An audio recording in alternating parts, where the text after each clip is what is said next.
For your next date night or client breakfast, whether you're heading to the airport or your anniversary, no matter the event, black is always in style. The all-new Uber Black now offers premium vehicles, highly rated professional drivers, and even the ability to request a quiet ride. Uber Black. Predictably premium.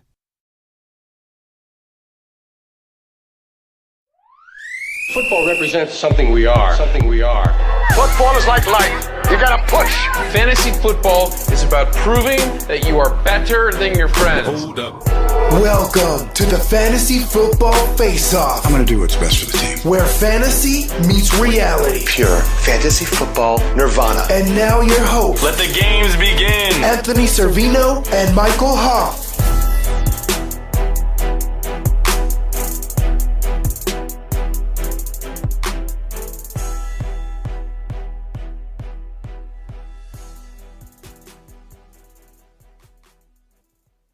Welcome back, folks, to the FF Faceoff. It's, of course, the podcast where fantasy meets reality, and we are proudly brought to you by the Full-Time Fantasy Podcast Network. Ladies and gentlemen, the best in the My name is Michael Hauff. You can follow me on Twitter at the FF Realist. My partner in crime is Anthony Cervino. He can be followed the Real NFL Guru. Anthony, how's by you on this lovely Friday? Mike, I am doing great. How are you? Wonderful. Out of work, so, that's reason enough to be happy. Got a glass of OJ here. Ready to talk a little bounce back tight end, of course. But yeah, we do have some. You know what? Why don't we just cover it now, I guess, since we're going to do tight ends, and then we'll get into our we'll get into our lordship in a second. Really quick, though, with the tight ends, we had some breaking news today, speaking of tight ends, that being Chris Herndon has been suspended for the first 4 games of this season. Anthony, your thoughts? We knew a suspension was coming. I initially thought I heard it was going to be 2 games, but now it's 4. So I was a Chris Herndon guy last year, as you remember, but I have zero shares of Chris Herndon going into this year, and it has nothing to do with the looming suspension, but more to do with Adam Gase. Fair enough. And just before we move on, to answer if anybody has the question, there's no other backup tight end on that Jets roster that you're interested in rostering for those 4 weeks, correct? I mean, as much as I know depth charts around the league, I have no idea what else the Jets even have. So there's that. You're looking at Trevin Wesco, Eric Tomlinson, and Daniel Brown.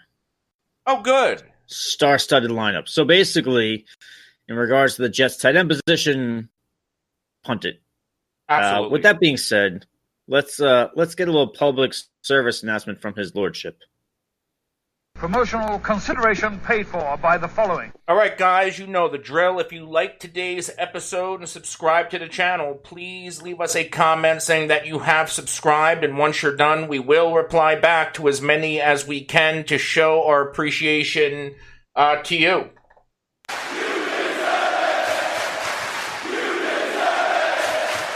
And I always like to remind you that if you ever want to skip the public service announcement and go right to a certain segment or talking point, all you have to do is go down to the description, check out the timestamps. If you are using a desktop, click on the timestamp link. It will take you where you want to go. But if you're using a mobile device or a podcast player, the timestamp links do not work. That is a YouTube problem, not a me problem. So please take it out on them and not us. But it doesn't mean that the timestamp is useless. All you have to do is open up your podcast or your video player, take the scroll bar to the time that you want to go to, and there's that. Everybody wins. Mike? Yeah, perfect. Yeah, don't take that out on us, especially not me, because I won't answer if you're going to try and do that. Anyway, Anthony, let's get to our trending topic of the day quick. And, I mean, we may as well just make it again about the ongoing SFB draft. Anthony, what round are you in, and have you drafted your star quarterback yet? I am. Well, I have quarterbacks, but Yeah, I know. we are stopped here. It's been a lagging round 12, and I am up in 2 more picks. Normally, I would think that, 2 picks, I'm going to make these picks on the show, but with the way that this draft has been going, I will probably make these picks on Tuesday. Oh, boy. Okay. All right. But, I mean, you're a couple steps closer to, well, we'll leave it alone. I'll wait. I'll wait, and then I'll laugh. Yeah, please wait. Yeah, I'll wait, and then I'll laugh. I like my team so far. Yeah. Let's get it out here now. Go for it. Rodgers and Goff. Mm-hmm. Elliott, David Montgomery, James White, Tevin Coleman. Nice. Mike Evans, Cooper Kupp, Larry Fitzgerald, Kiki QT, and Trey Burton. I like it. Very solid. Looking for another tight end, though, at some point, but I like it. Obviously, this is the type of thing with a tight end. The league that favors tight ends, you want to make sure that you have ample tight ends. I do. I have Travis Kelce, Zach Ertz, Evan Ingram. So I'm already done at tight end. I am the Quarterbacks, smartest Drew man Brees, alive! Phillip Rivers, Dwayne Haskins. Running back, a little worried at first, but now I'm starting to get a little bit of depth in there, a little dart throws, if you will. Marlon Mack, Jordan Howard, Damian Harris, then Kareem Hunt, and then the hopefully soon-to-be traded Duke Johnson, who is now represented by Drew Rosenhaus. Wide receivers, Adam Thielen, Christian Kirk, DK Metcalf, and Devin Funchess. That is going to be the key. Kareem Hunt and Duke Johnson. Yep. Because the second half of the year, you'll likely have Kareem Hunt for the last 4 weeks leading into the SFB playoffs. If Duke Johnson gets dealt to the Bucks, as Mike Florio from Pro Football Talk believes, and as I've been saying all offseason. As we've been saying since March, but yeah, sure. Good job by Florio. You could be in a really good spot, especially with Hunt. You know how I feel about Kareem Hunt. People think that Nick Chubb is just going to run away with this job, and he might, but when Kareem Hunt returns, he will have a role on that team. Yeah, I agree. I felt a little dirty drafting him, but I'm happy to have him. Really, I got him at first because... Give me a break. Here he goes. Really, I got him at first because I've got Jordan Howard and Damian Harris, both with a Week 10 bye. So first I got Hunt to fix the bye week problem so I could start 2 running backs. Why do you feel dirty about drafting Kareem Hunt? Well, you know why. His history, what happened, what transpired, not in love with that. And also, there is a little bit, not necessarily feeling dirty, but there is a little sense of risk here. I don't think anything's going to come from that bar fight that happened. From what I understand, that was a lot to do about nothing. But he is one mishap away from being out again. So there is a bit of a risk there. But so is 50% of the NFL. This is true. Okay, fine, checkmate. But anyway, loving my roster. I'm loving it more the more picks I'm making. So I'm not going to be making any picks on the show. I have a ways to go. We are in round 16, though, so I've got no complaints. We're rolling in the Yoshi division. So shout out to everybody who's taking care of business. Anthony, that was long enough on the trending topic. How about we get into our bounce-back tight ends? First tight end we will talk about is a tight end that's actually on my SFB roster, as I already mentioned. That being Evan Ingram of the New York Giants, currently going with an ADP. By the way, ADPs are half-point PPR, because that's our official scoring. What's that? I was going to say, you have to pause when you segue into the main topic. I need to pause. Okay. For my sound drop. You want to do it now? Just do it now. No, I did it. You talked. It was simultaneous. So. Do you want to do it again, just to make yourself feel better? Yes. Okay, go ahead. Is that good? Good? Yes. Are you happy? Yes. Okay, Evan Ingram, New York Giants, ADP, 6th round, second pick of the 6th round. Listen, he started off with a great rookie season, ended up with 64 receptions, 722 yards, 6 touchdowns. That was on his way to being a top 5 tight end in fantasy. Turns out last year, not so much. Listen, we all had a feeling that those 115 targets from his rookie year would not be sustainable. That proved to be the case as he ended up with just 64 targets last year. Almost cut it in half. That ended up being 45 receptions, 577 yards, 3 touchdowns, dropped him down to 12th. So, I mean, the encouraging thing from last year for me, for Evan Ingram, was his catch percentage went from 55.7 in his rookie year to 70.3 last year. So there is a bit of hope. Odell Beckham is now gone. Anthony, talk to me a little bit about Evan Ingram. Do you think he's going to bounce back from that finishing 12th last year?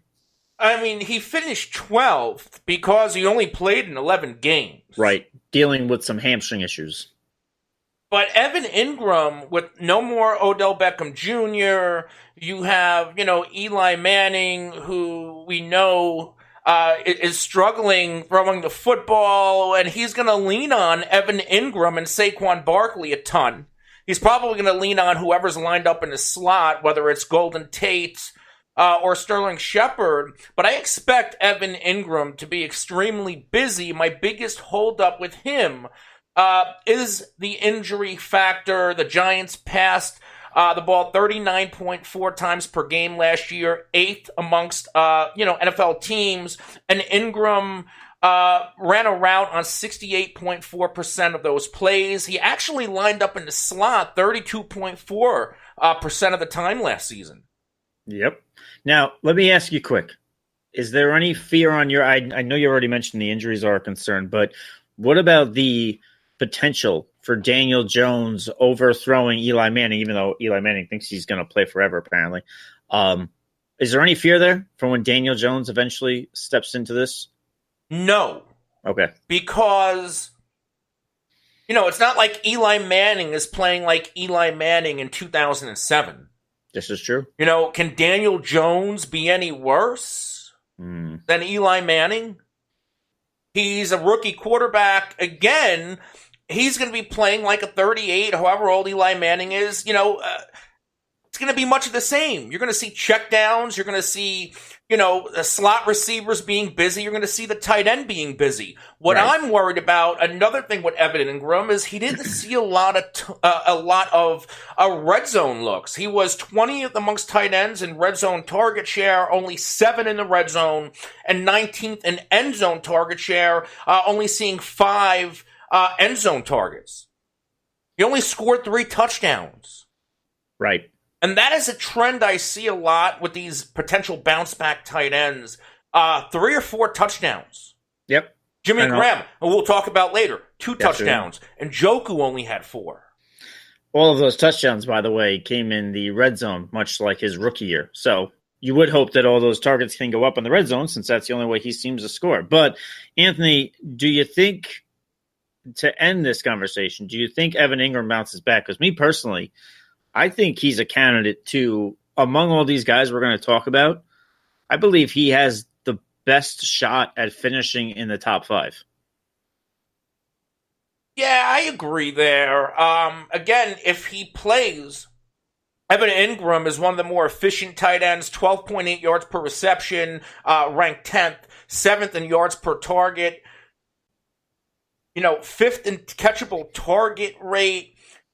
All the efficiency metrics are there. He just needs to stay healthy.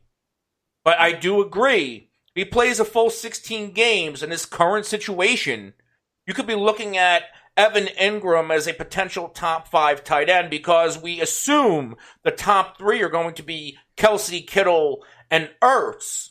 So who's going to fill out that top 5? I believe Evan Ingram has a very, very good chance.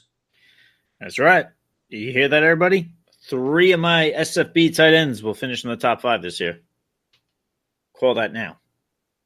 It's an easy call to make, as far as I'm concerned. I got 2 out of 3 covered. Anthony, let's keep it in the NFC East here. Let's go to another tight end, that being Jordan Reed of the Washington Redskins. His ADP, a little bit lower than Ingram. It's 5th pick in the 14th round right now. Just behind Jack Doyle and just in front of Kyle Rudolph. The good news for Jordan Reed is that he was able to play in 13 games last season, which was his second most of his career. The bad news didn't really amount to much. I mean, ended up finishing as the number 16 tight end, 54 receptions, 588 yards. Anthony, you mentioned low touchdowns. Jordan Reed fits that bill, 2 touchdowns. While Reed has predominantly been known as being a tight end that could really stretch the field, he only had 7 of his 84 targets were in the red zone. So he's really not seeing the red zone. We talked about Evan Ingram, that being a problem. It's a problem for Reed as well. No offseason additions here. No real competition at the position except for Vernon Davis, and I mean him just fighting the injury bug. So, Anthony, Jordan Reed, what are your thoughts here? You know, how much of Jordan Reed's struggles last season was Jordan Reed, and how much of it was the quarterback play in Washington when you're thinking of an Alex Smith, when you're thinking of Colt McCoy and Josh Johnson, John Johnson, Jack Johnson off the street, whatever Johnson they got off the street.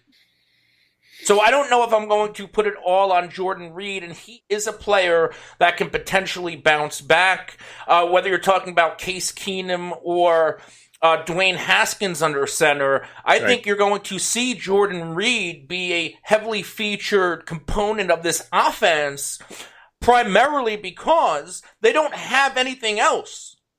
If you're a rookie quarterback, or if you're a veteran like Case Keenum, are you really going to trust Josh Doxson? Going to trust these unexperienced rookies, or are you going to trust Jordan Reed and Trey Quinn? Because they're really the only Redskin pass catchers I'm targeting, if any, this year. Right. I mean, to me, though, this 2018 stat line doesn't seem as much like we should expect a bounce back. To me, this seems more like what the norm might be. I mean, this year, maybe we see 4 touchdowns. All right, I'll buy that. A couple more touchdowns. But really, I don't think the receptions, I don't think the yards are going to get high enough to turn this into Jordan Reed being a bounce back. I don't see him finishing too much higher than where he finished last year in 16th. And I attribute that to, listen, you're entering the quarterback position again. I mean, Case Keenum, people aren't exactly, excited about that in Washington, and we don't know what we're going to get out of Dwayne Haskins yet. I know people are excited about him, but we don't know what we're going to get out of him yet, so there could be question marks again at quarterback. So to me, I do not see a bounce back from Jordan Reed this year. He finished as you said, the tight end 16, 13 games, another 16, one. Yeah. He is very injury dependent. Yep. He needs to stay healthy. He was the 10th ranked tight ends in yards after the catch. So when Jordan Reed is healthy, he still has those wheels. And if with the better quarterback play, putting him in a better situation to make plays, I think we can see a bounce back from Jordan Reed. He could potentially finish as a fringe tight end 1. There's a lot of variance at this position. All right. Well, where do you think Jordan Reed finishes among tight ends? Top what? I think he can finish as a tight end 12. Fringe tight end 1, tight end 11, or 12. See, because I was going to bet you that he finishes outside the top 12.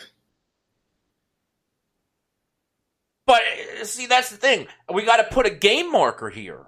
Okay. So, give me a game marker. Because if he plays in 4 games and finishes outside the top 12, Right. Okay. So, we got to make a little fair here.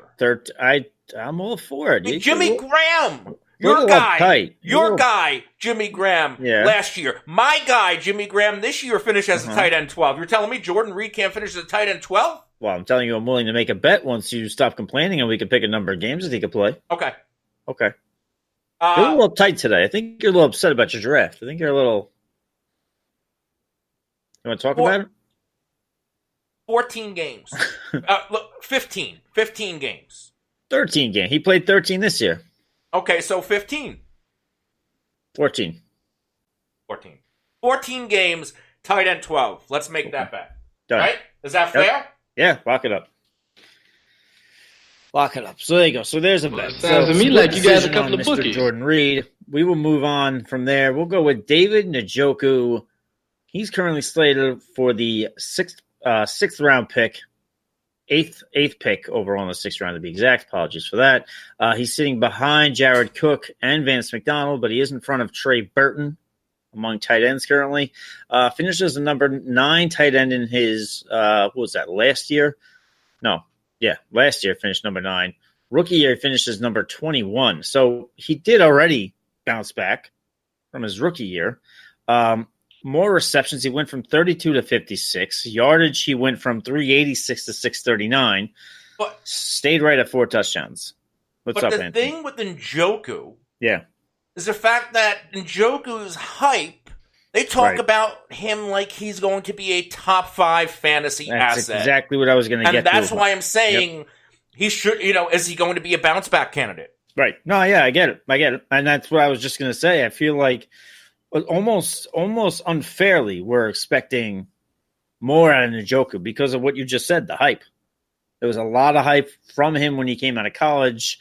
We expect that to immediately translate. And listen, number 9 is not exactly the worst spot to finish in among tight ends, but nevertheless, we want more. It's not enough. And I think, Anthony, it speaks to what you were saying earlier when we were talking about Evan Ingram, low touchdowns. You referenced David Njoku, 4 touchdowns, 2 years in a row. Let's get more than that. But, I mean, he finished 8th amongst tight ends in both yards and receptions. Again, the touchdowns are a problem. Here's my question, though. We always talk about, vacated targets and how that could help a player. We don't really have any vacated targets here, not of any kind of significance, and we've got Odell Beckham entering the picture. So if anything, right, his 89 targets could regress. Right. He could be seeing fewer opportunities. Yeah. Not to mention, everybody's talking about Odell Beckham Jr., and you're talking about David Njoku's low touchdown total. He saw 8 red zone targets, 8 end zone targets, and then John Dorsey brings in his guy, another one of his guys from the Kansas City Chiefs, Demetrius Harris, who I believe will be active in the red zone. Yeah. So, all right. So, if we're talking about potentially targets going down, what are we expecting here? I am fading. Yeah. David Njoku as much as I am fading Eric Ebron. I feel like if Njoku's on a different team, and this isn't to disrespect the Browns, because the Browns may very well win the North this year, but I feel like if he's on a different roster, this is a different conversation. Say if he is with the Saints, for example. I was calling for Njoku to be traded all off season long. He's one of those players that needs to be somewhere else, in my opinion. Right, exactly. I think I don't think this is a knock on him as a player as much as it is perhaps the way the Browns are going to utilize him. I just don't think he's going to be able to break through that ceiling on this team. So I think you're kind of looking at the same sort of finish this year, especially if those targets go down. Even if he gives you another touchdown, if those yards are coming down, it's not really going to make a whole hell's lot of difference. So he'll be in that 9 to 12 range. But this guy has the potential in the right offense to be a top 5 tight end. I just don't think we see that, though. Yeah, I have to agree here. Yeah. All right. So, David Njoku, then we're fading David Njoku as well. So, not a lot of hope here so far. It's probably not going to get any better here. Now we're going to talk about Delanie Walker. Now, Delanie Walker currently going in the 11th pick of the 11th round. As of Monday, Roto World was reporting that he doesn't even know if he's gonna open up camp on the PUP or not. Now, if he does, he can be activated at any point during camp, so that's good at least. We all know he fractured the ankle in Week 1 last year. From 2013 to 2017, which 2013 was his first year with the Titans, he averages out to being a top 10 tight end. There was years in which he's finishing 4th, 5th. So he's been a constant producer over the years. To me, the thing with Delanie Walker, the later we get in the draft seat, the later you're drafting, the better it is for you potentially drafting Delanie Walker, because I don't think it's very clear right now. For folks drafting an SFB, I don't think it's very clear right now. I think you take Delanie Walker. I think if he plays, he's going to automatically he's going to automatically bounce back because he played one game. And we know how important he is to Marcus Mariota. And one other thing before I kick it to you, Anthony, after he was out last year in week 1, Jonnu Smith, Luke Stocker, and Anthony Frisker combined for 71 targets. Frisker. Either way, who cares? Not that it matters. Right. With the exception of last year, of course, where Walker only played in one game, Walker never finished the Titans season with less than 86 targets. So that just goes ahead and proves the point that just because a player can produce at a position, if he's out, it's not always as easy as just a plug and play, even when you try and plug 3 tight ends in. So, Anthony, with all that being said, I mean, if Delanie Walker plays, he's going to bounce back. I think he can be a top 10 tight end despite his age. Would you agree with that? I agree. His floor, and I talked about this a little bit on yesterday's news show, which you can find in the archives. I talked about this PUP news, and I don't believe it's going to make a difference. I understand that you have a new offensive coordinator, but what's the same? Marcus Mariota. And although Marcus Mariota has a lot of injury volatility, they brought in Ryan Tannehill, who was a vast upgrade over any other backup quarterback that the Titans have had here. Absolutely. In Tennessee, whether you're talking about Blaine Gabbert or, Matt Castle. Delanie Walker, his worst season in Tennessee was his first one where he put up, 60 receptions, 571 yards. He had 6 touchdowns. His lowest touchdown total with the Titans was 2017. So if you take 65, 71, and 3, if that's his floor, you can't really go wrong, right? No, you can't. That's why I'm saying if he plays this year, he's going to be one of the top tight ends in football. He won't be top 5, but I think he'll be top 10 if he plays. With his 2013 line in PPR scoring formats, Delanie Walker was the tight end 11. Yeah. And his ADP is a tight end 13. That's at worst, if he plays a full 16 games, I would assume, I would draft him assuming he'll at least return his ADP value. Yeah, I think that's a slam dunk too. I mean, if you are drafting now, if you're doing SFB, for example, and you are drafting now, I mean, no one else should really be drafting yet, but if you are, and if you get him at that ADP and he does play, that's a home run. So I'm gonna on the idea that he plays, on the idea that he's ready to go in time for the season, I'm gonna go ahead and say that he will be back then. So, and however you want to, define that, since he only played in one game last year. And despite the fact that he is getting up there in age, and despite the fact he's coming off the ankle, Delanie Walker was uber productive on an offense that had very little help in the supporting cast with wide receivers. Yeah. Absolutely. You would think with Adam Humphries, Corey Davis, and A.J. Brown, the supporting cast is good enough to where the opposing defense isn't going to, they're not going to be in a position to focus on Delanie Walker, so he might see a little bit of a lighter coverage, which is going to help absorb a little bit if he lost a step. Right. Absolutely. So there you go. All right, so we're going to label him as a bounce-back tight end. But again, keep an eye on the summer here as we get into the later summer months here. August is coming up. Keep an eye on that. See what goes on here with Delanie Walker. See how he progresses, and then make a decision based on that. But again, if he plays, he'll produce. Lock it down. Anthony, next tight end we'll talk about is you mentioned him. You referenced him earlier in the show. My boy from last year, I rammed him down your throat. It came back to bite me hard. I cut bait by midseason. That's how bad I felt like it got. That being Jimmy Graham of the Green Bay Packers, currently getting pick number 2 in the 14th round, sandwiched between Mark Andrews and Chris Herndon, who it will now likely drop now that he's suspended. Finished as a number 4 tight end in 2017. He took all that momentum with him to Green Bay. scored less than 5 touchdowns for only the second time in his career, and he finished as the number 14 tight end last year. Here's another guy who was lacking in the red zone. Just 8 of his 89 targets came inside the red zone. I'm almost surprised to hear that he got 89 targets. Anthony, you were on the Jimmy Graham bandwagon. Do you think? Why do you think he can produce this year?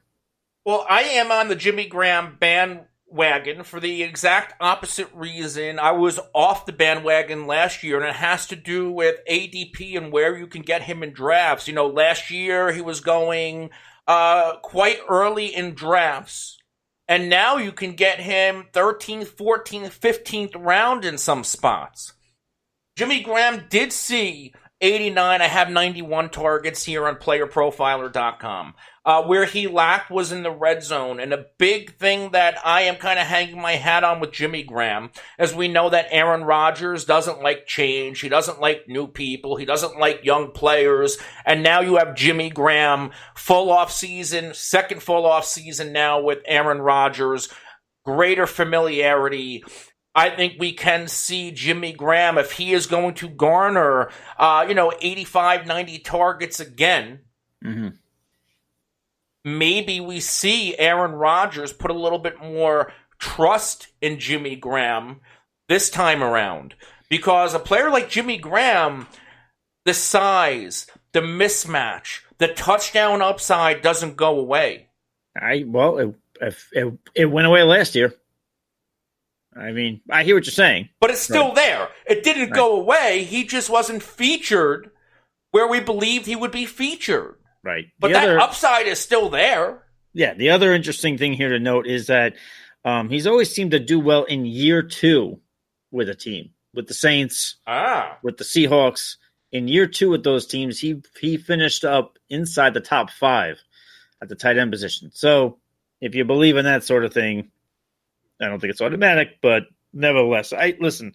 10th in air yards, 8th in yards after the catch. Another player still has those wheels. He finished as a top 10 tight end, and last year was a little bit of an off year for anyone not named Kittle, Ertz, or Kelsey at times. He played through a fractured thumb after, week 11? I believe that's correct, yes. A lot of variables here. Jimmy Graham, I think he's going to bounce back. And if he can get the same amount of production as he did last year and then add, 4 or 5 touchdowns to that. Jeez. Where is the upside? Listen, where's the ceiling? I can't hate him this year. I was burned last year, and I know you're supporting him, but I'm not necessarily not against him. I'm just reluctant, I guess. A little gun shy, perhaps. But listen, with this ADP, why not? So look at the players going. Delanie Walker, 8th pick in the 12th round, tight end 13. Greg Olsen, 1st pick in the 13th round, tight end 14. Jimmy Graham, 6th pick in the 13th round, tight end 15. Trey Burton, tight end 16. Kyle Rudolph, tight end 17. Why would you take a tight end early? Well, because you could have Kelsey or Ertz. Okay. I'm saying if you could have one of those guys. Scott Fishbowl. I completely punted the position and got Burton super late. And I will continue to add these value tight ends as they come to me. Yeah, there's most certainly value at the back end. For sure. For sure. This is a deep position. But all right, so we're both going to say that he can bounce back, right? Absolutely. Okay, so there you go. All right, so we've got Jimmy Graham as a bounce back. We currently got Delanie Walker as a bounce back. Let's talk about another tight end here, that being Jack Doyle. Jack Doyle of the Indianapolis Colts, currently sitting with an ADP. He's the 5th pick in the 14th round, just ahead of Jordan Reed, who we talked about earlier, and Kyle Rudolph. Only played in 6 games last year. 33 targets, no drops. So that ended up being 26 receptions, 245 yards, 2 touchdowns. Now, also 2 of those 6 games, he was a top 10 tight end. The thing is, it was the hip injury. That was what curtailed his 2018 campaign. So while he has been able to run routes at full speed in minicamp, the hip is healed, but he did have a kidney issue, which requires some surgery, and he ended up losing 25 pounds. So while he's able to run the routes, which is good then for the hip. So he looks like Gronk. Right. He looks like retired Gronk. So he says he was quoted as saying he's not rushing into his recovery, but things are going well. So what do we think here about Jack Doyle? I mean, to me, and then you could take it, Anthony, I mean, the road was already paved, really, in 2018 for him to coexist with Eric Ebron. Eric Ebron would be the red zone guy. Jack Doyle would be the guy in between the 20s doing the work, which, I mean, Eric Ebron excelled. So, I mean, it should be okay for Jack Doyle to step back in and to produce. So are we expecting a bounce back here from Jack Doyle? I think so, but there's only so many players that are going to thrive in this offense. I'm hesitant, but again, here's where the ADP comes to play. Why not take a shot on him? I'm looking at Doyle's targets versus Ebron's targets when they both played, especially, the first couple of weeks. So bear with me for a second. Week 1, it was Doyle. He had 10 targets. Week 2, he had 5. Ebron had 5 and 4 in those games. However, they were both producing because Ebron's targets were in the red zone. In fact, here's what's even more mind-blowing. Doyle had 3 red zone targets in the first 2 weeks, where Ebron had 2. Just so happens that Ebron scored. Yeah. Well, all right. So, I mean, listen, I'm expecting him to bounce back. I liked him. If my SFB draft didn't play out the way it did with me selecting tight ends, Doyle was a target of mine because he's going to get receptions. Even in week 8. Yeah. Doyle out-targeted Ebron 7-3. Yeah, I just don't want folks to get confused here and think that because Ebron played well last year that now the door has closed for Jack Doyle. That's most definitely not the case. This Colts offense can coexist with 2 different tight ends here.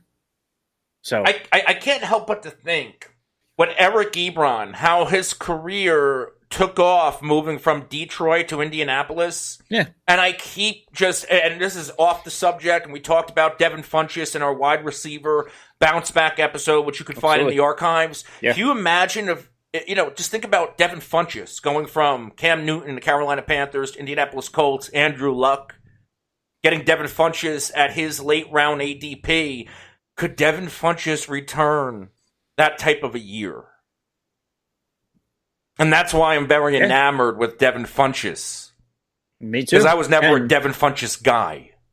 Oh, God, no. And we could talk about all these players producing on the Indianapolis Colts, and it may seem like we're thinking the world of this team, but you know what? With Andrew Luck throwing the ball and with him fully healthy, you can expect these sorts of numbers. So I say Jack Doyle is most definitely a bounce back. And he will definitely give you some value, especially if you're in a full point league. I think you can definitely get some value here from Mr. Jack Doyle. Anthony, you're on board, right? Absolutely. Okay, so there you go. Lock it up. Moving along here, we have I believe one more tight end to discuss. Anthony, that would be Greg Olsen.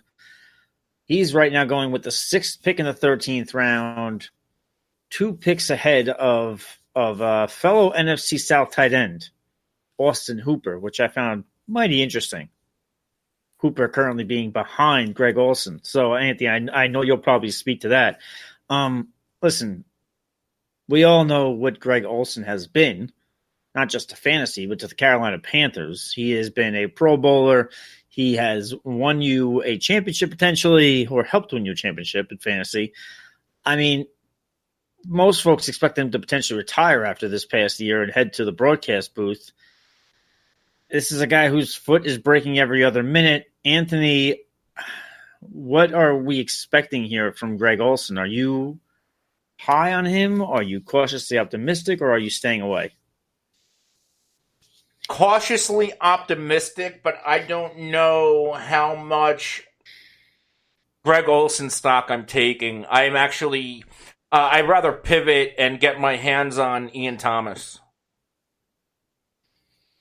All right. So even if though Ian Thomas last year didn't exactly light the world on fire, do we? If you look at the final quarter of the season, right? Ian Thomas was a different player because Ian Thomas wasn't expected to play as early as he did because of Greg Olsen's injury. When Olsen came back and then was re-injured, and Ian Thomas had to start the second time around, he looked like a different player. He looked matured. Yeah. Well, we could potentially see, and we might not hear about it, but it wouldn't surprise me if there was more of a timeshare with Ian Thomas and Greg Olsen. Even if you just want to take it easy with Olsen's foot, don't want to overdo it. I mean, that's your in if you need one. Even if like 2015, 2016, I know we're dating ourselves back here a little bit, but those were 1,000-yard seasons out of Greg Olsen. I mean, 2015 he had 7 touchdowns. 2016 he had 3.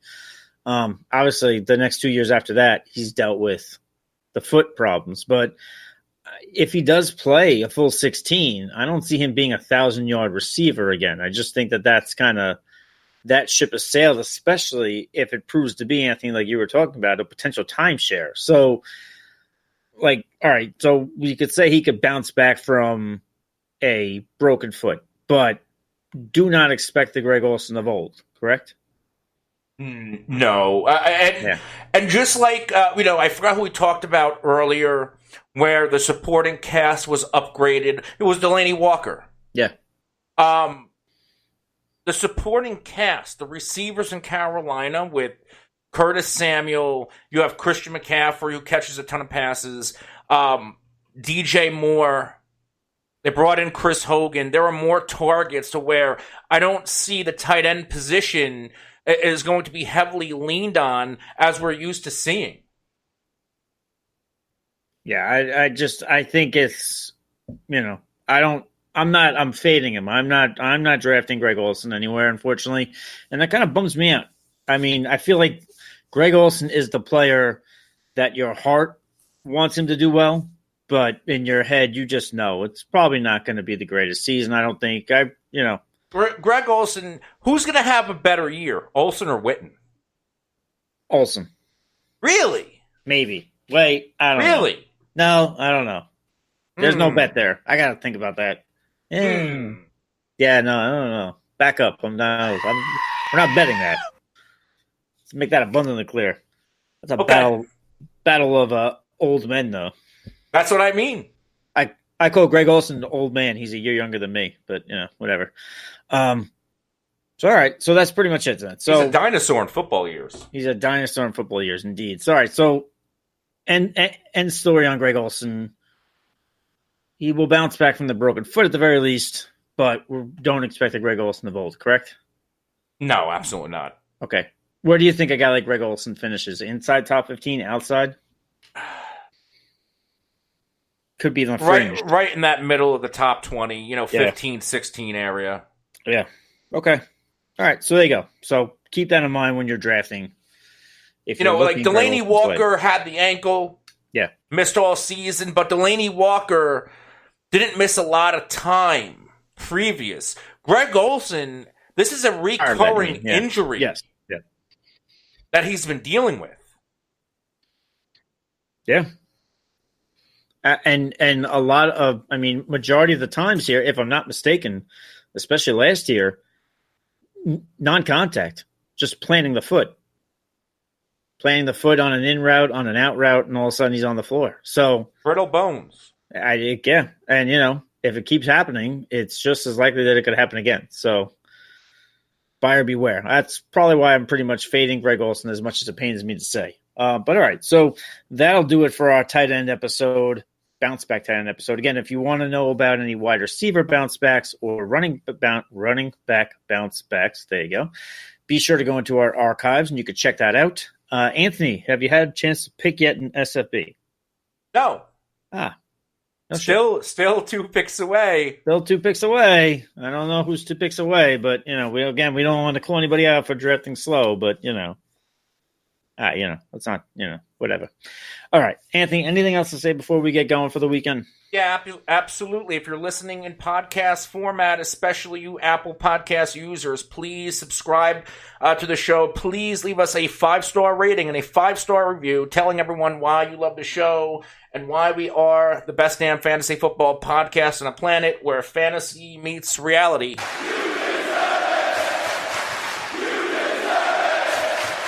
Because the more subscriptions, ratings, and reviews that we get, the more people we can reach. And in the end, we want to help each and every one of you win fantasy football championships, dominate your leagues, and absolutely positively crush the competition. We will maintain the culture of winning we've built here in the FF Faceoff for almost 3 years since our inception and over 200 episodes. Mike, as always, take us home. Yeah, and I got to tell you, drafting in this SFB gets me more and more excited about drafting season, which really is going to kick off next month. That's when everybody's going to be having their fantasy drafts, so stick with us here. We will guide you to some fantasy football titles, but for now, enjoy the weekend. If you're in SFB, make your pick already, and stay safe. Cheers.